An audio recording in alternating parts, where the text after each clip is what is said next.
This missing persons case will haunt you forever. If you think you've seen everything in true crime, think again. Subscribe, like, and stay till the end, because this case will crawl under your skin and never let go.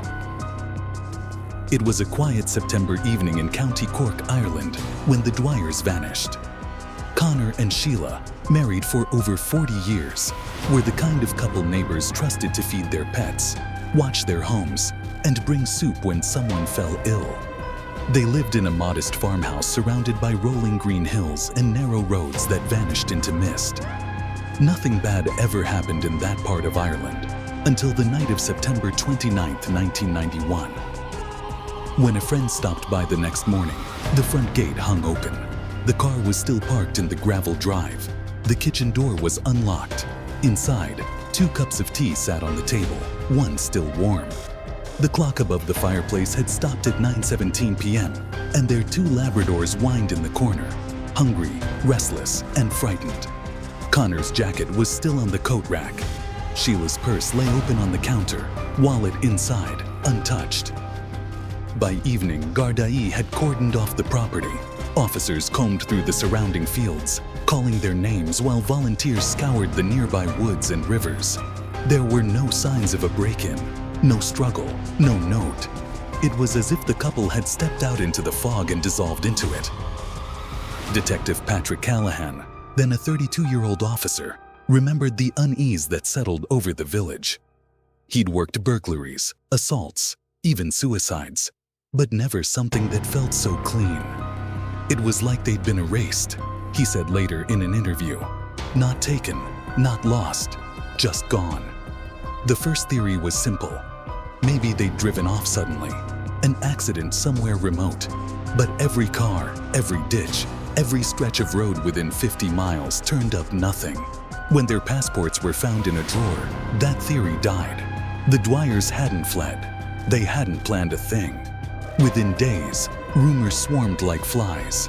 Some said Conor owed money to a local contractor. Others whispered about a land dispute, or that the couple had stumbled onto something they weren't meant to see. But gossip doesn't fill missing person forms. Evidence does, and there was none. Then came the strange calls. On October 5th, a man claiming to be from Limerick called the Garda station, saying he'd seen an older couple fitting their description boarding a ferry to Wales. The lead was pursued but fizzled. The ferry logs had no record of them. A week later, an anonymous tip suggested their bodies were buried beneath a derelict barn outside Macroom. Cadaver dogs and excavators tore up the soil for 2 days. Nothing. By late autumn, the Dwyers family held a memorial mass without bodies to bury. But Detective Callahan couldn't let it go.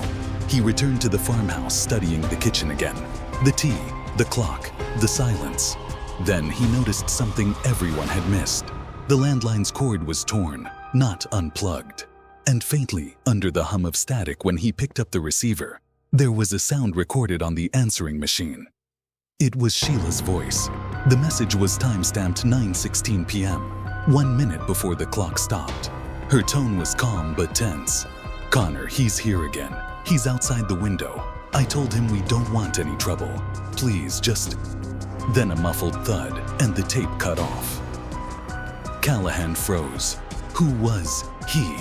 The phone company confirmed that at 9:14 p.m., a call had been made from a nearby payphone, just 3 miles away, to the Dwyer home. The caller's identity was never verified, but CCTV footage from a petrol station across the road showed a tall man wearing a dark coat, his face obscured by the reflection of the glass. He stood motionless at the payphone for exactly 2 minutes. Then he turned toward the camera, almost as if he knew it was there, and walked away. The photo was grainy, but something in his stance, a limp, a broad frame, caught Callahan's attention. He'd seen that gait before. 2 years earlier, there had been a case involving a man named Declan Murphy, a farmhand with a violent history, and a restraining order filed by a woman named Sheila Dwyer after an altercation over a property boundary. Murphy had vanished after a short prison sentence and was rumored to have left the country.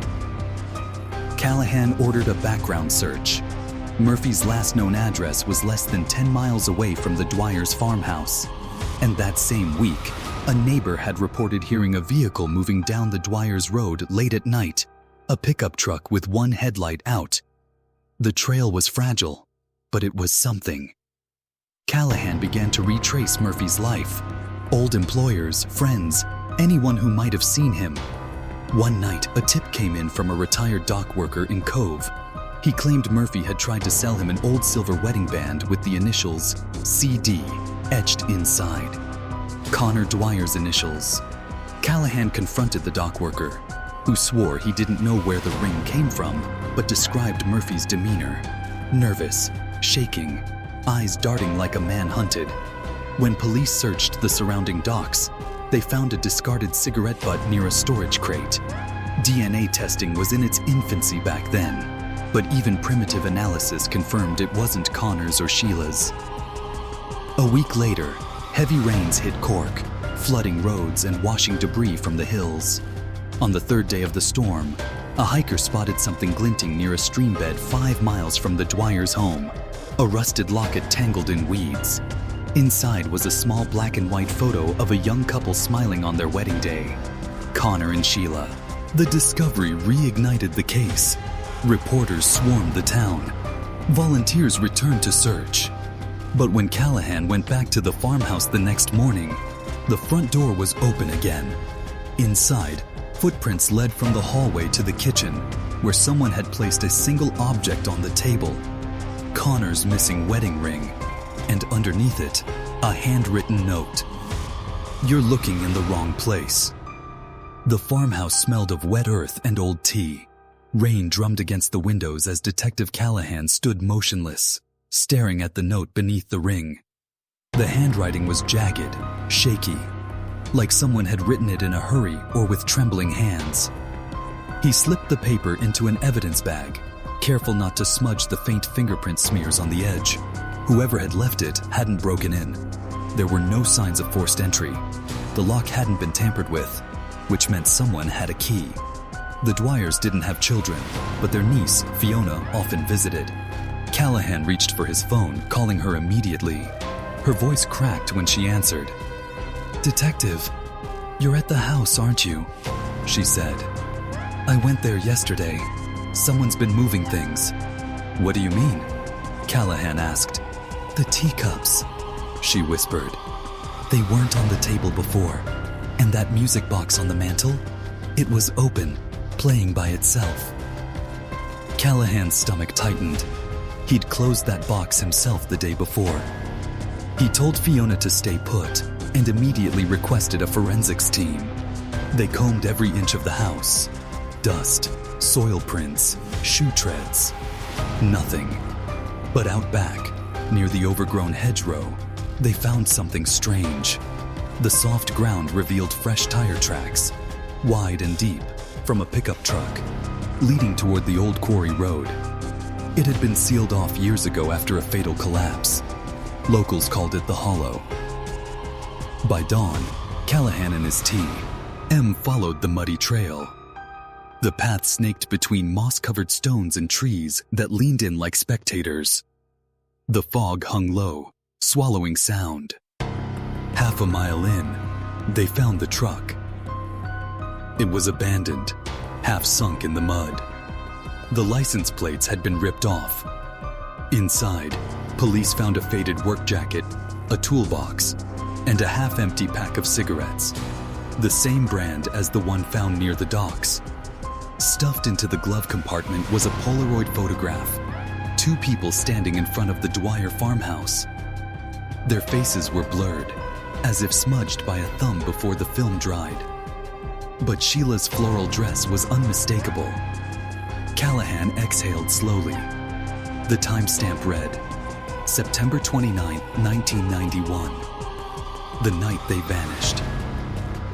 Forensics dated the photograph paper to the early 90s. No digital prints, no watermark, just a moment frozen in chemical ghosts. The discovery reignited national attention, and for the first time in decades, the Gardaí classified the Dwyer case as a potential double homicide. But what haunted Callahan wasn't the photo. It was the handwriting on the note. When he sent it to the lab, the results came back with a partial match to a known criminal record. The system flagged the name instantly. Declan Murphy. Except, Murphy had been declared dead in 1995. His body was supposedly recovered from the River Lee after a boating accident. Or so the record said. The DNA sample had been destroyed during a storage mishap years later. Now, faced with the evidence, Callahan realized something chilling. If the note was recent, someone had faked Murphy's death. He drove to the coroner's office, requesting the old files. The photos from Murphy's supposed autopsy were grainy, but one detail stood out: a tattoo on the left forearm of the corpse. The tattoo in the photo didn't match the one Murphy had when he was booked years earlier. Someone had swapped bodies, so who had been buried in Murphy's place? As the truth unraveled, another call came in. A man in South Australia had gone missing under eerily similar circumstances. His name was Gus Lamont, and investigators discovered Irish documents in his shed, including an expired passport belonging to Declan Murphy. Callahan flew to Adelaide within days.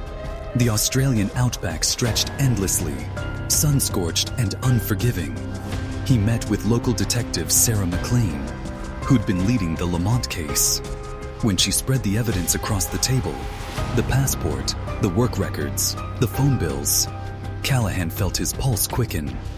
Murphy had been living under Lamont's name for at least 5 years. He'd worked odd jobs, mostly off-grid, and kept to himself. But 3 weeks before his disappearance, a neighbor reported hearing shouting from his property. The words, "You promised me they'd never find out," were allegedly screamed into the night.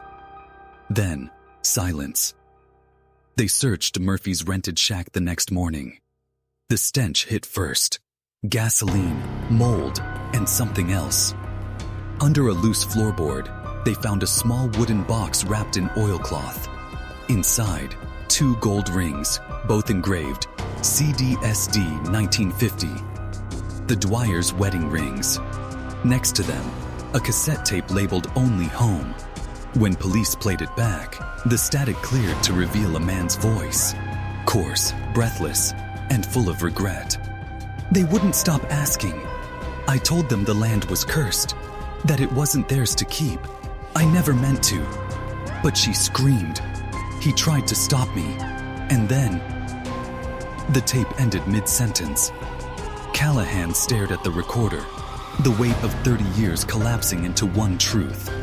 The Dwyers had been killed, their bodies never recovered, by a man who faked his death and fled halfway across the world. But the story didn't end there. The final forensic sweep of Murphy's shack turned up something else: a single Polaroid photo pinned to the underside of a shelf. It showed a wide expanse of Irish countryside. In the distance, half buried beneath soil and weeds, 2 small white crosses stood side by side. On the back of the photo, written in the same crooked handwriting as the note on the Dwyer's table, were 3 words: "Still watching you." Callahan never found the location from the photograph. Neither did anyone else. To this day, no remains have been discovered. No trace of Declan Murphy or Gus Lamont resurfaced. Some believe Murphy died alone in the outback. Others think he's still alive, blending in somewhere new, under another name, waiting for the past to fade. But one thing is certain: every investigator who's reopened the Dwyer file since then has received the same anonymous email, always from a different account, with the same subject line: "Wrong place again." And attached, a single image of the Dwyer's farmhouse at night, lights glowing in the windows, though the property has been abandoned for over 30 years. If you think this story was intense, you're not ready for the next one. Hit subscribe and brace yourself, because some mysteries were never meant to be solved.